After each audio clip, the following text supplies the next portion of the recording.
Alright, so in this video today, I wanted to do a review of a book that I had read that I need to read again that I think you all might be interested in. This book came out in 1977 it's by a Piers Anthony, and it's called A Spell for Chameleon, which is part of a series of books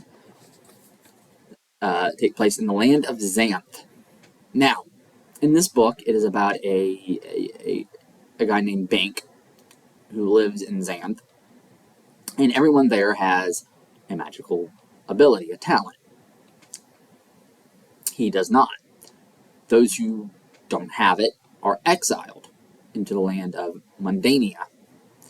And so he goes and sees the magician Humphrey, who tells him that he does indeed have a talent.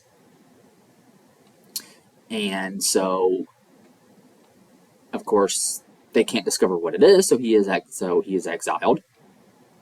and gets captured by an evil magician named Trent, who plans to overthrow the king of Xanth and take over, and wants to use Bank and others to take over.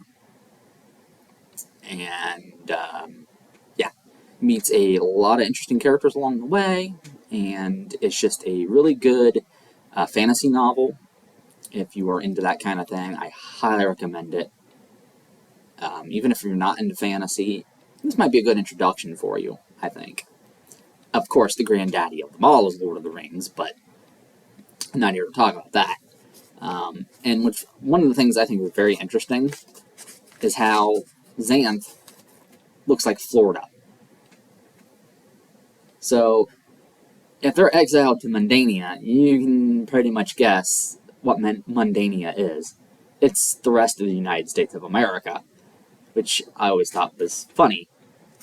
But yes, very, very good book that I highly recommend. My dad actually is the one who recommended this to me. He read it when he was in the Navy back in the early 80s, along with Lord of the Rings and all kinds of other stuff. And because of him, I've gotten into these things. But yeah, there's a whole series of novels that come from this that I have not read, but I plan to, hopefully.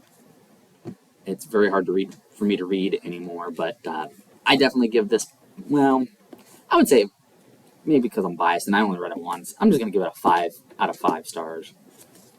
But yeah, please check that out, and thank you for watching this video, and I will see you all later.